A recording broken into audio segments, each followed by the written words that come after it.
White Fang, by Jack London. Chapter 19, The Indomitable. It's hopeless, Weedon Scott confessed. He sat on the step of his cabin and stared at the dog musher, who responded with a shrug that was equally hopeless. Together they looked at White Fang at the end of his stretched chain, bristling, snarling, ferocious, straining to get at the sled dogs. Having received sundry lessons from Matt, said lessons being imparted by means of a club, the sled dogs had learned to leave White Fang alone, and even then they were lying down at a distance, apparently oblivious of his existence. "It's a wolf and there's no taming it," Weedon Scott announced. "Oh, I don't know about that," Matt objected. "Might be a lot of dogging, for all you can tell. That there's one thing I know sure, and that there's no getting away from." The dog musher paused and nodded his head confidentially at Moosehide Mountain. "Well, don't be a miser with what you know," Scott said sharply, after waiting a suitable length of time. "Spit it out. What is it?" The dog musher indicated White Fang with a backward thrust of his thumb. "Wolf or dog, it's all the same. He's been tamed, ready." "No, I tell you yes, and broke to harness. Look close there. Do ye see the marks across the chest? You're right, Matt. He was a sled dog before Beauty Smith got hold of him. And there's not much reason against his being a sled dog again."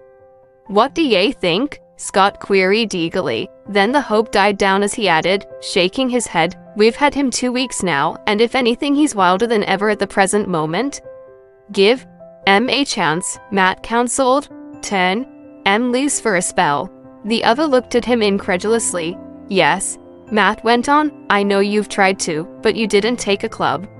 "You try it then." The dog musher secured a club and went over to the chained animal. White Fang watched the club after the manner of a caged lion watching the whip of its trainer. "See? Keep his eye on that club," Matt said. "That's a good sign. He's no fool. Don't dast tackle me so long as I got the club handy. He's not clean crazy, sure." As the man's hand approached his neck, White Fang bristled and snarled and crouched down. But while he eyed the approaching hand, he at the same time contrived to keep track of the club in the other hand, suspended threateningly above him. Matt unsnapped the chain from the collar and stepped back.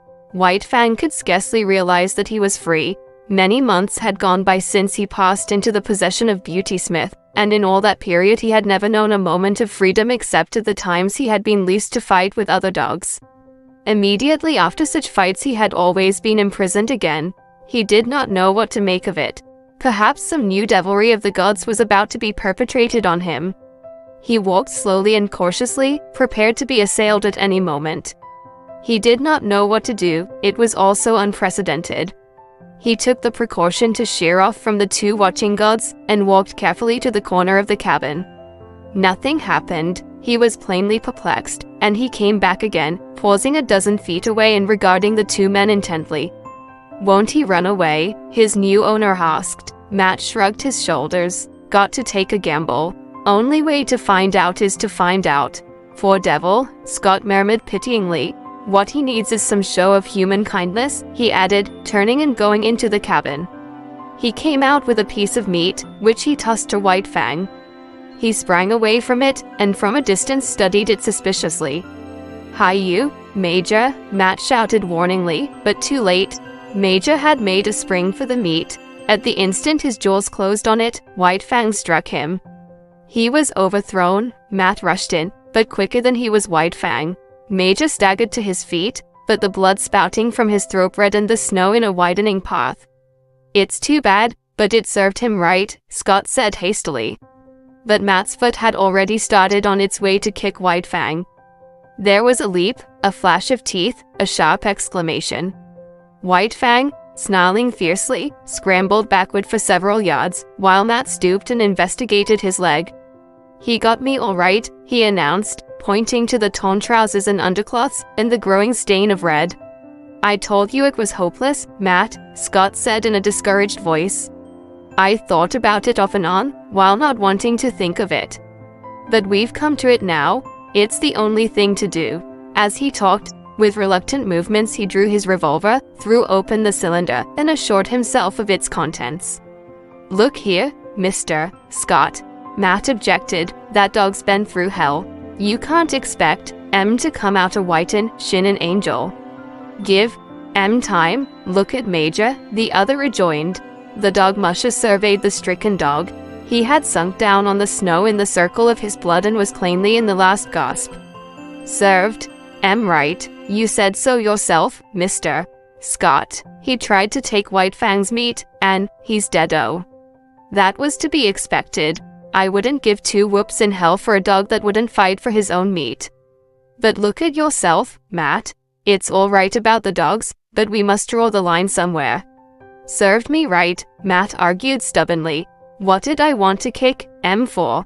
You said yourself that he'd done right. Then I had no right to kick M.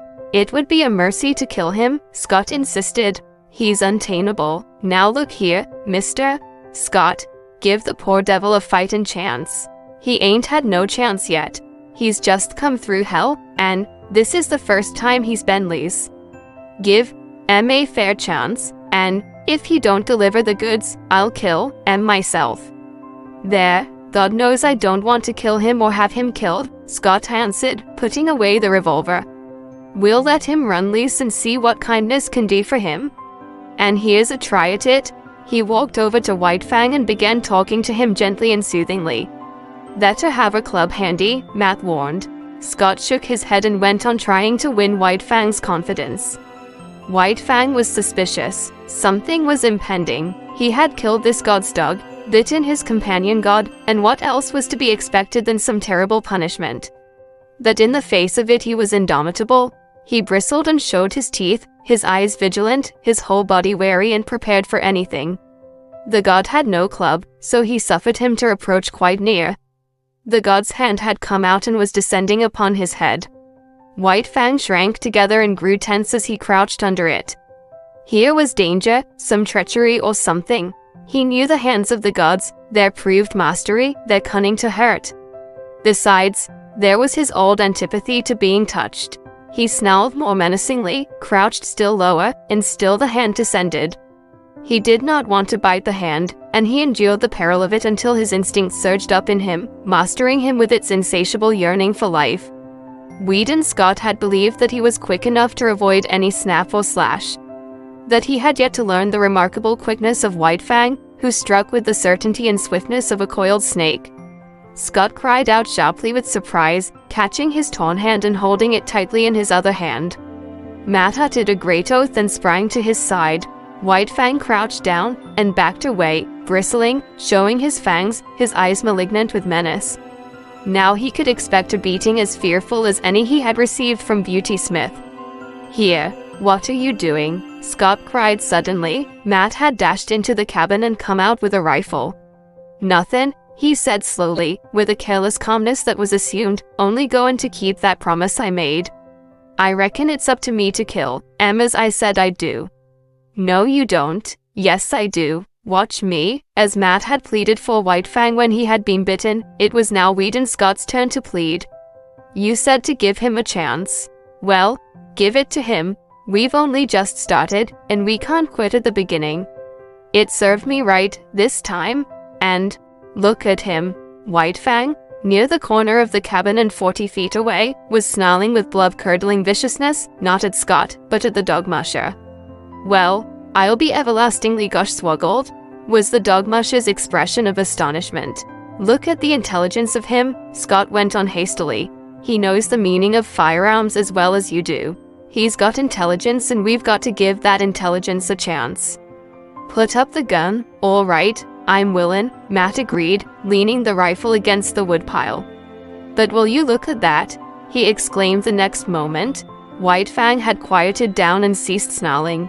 This is worth investigatin'. Watch. Matt reached for the rifle, and at the same moment White Fang snarled.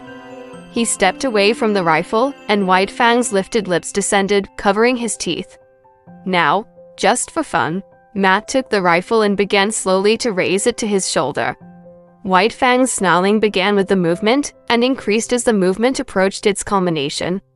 But the moment before the rifle came to a level on him, he leaped sidewise behind the corner of the cabin. Matt stood staring along the sights at the empty space of snow which had been occupied by White Fang. The dog musher put the rifle down solemnly, then turned and looked at his employer. "I agree with you, Mr. Scott. That dog's too intelligent to kill."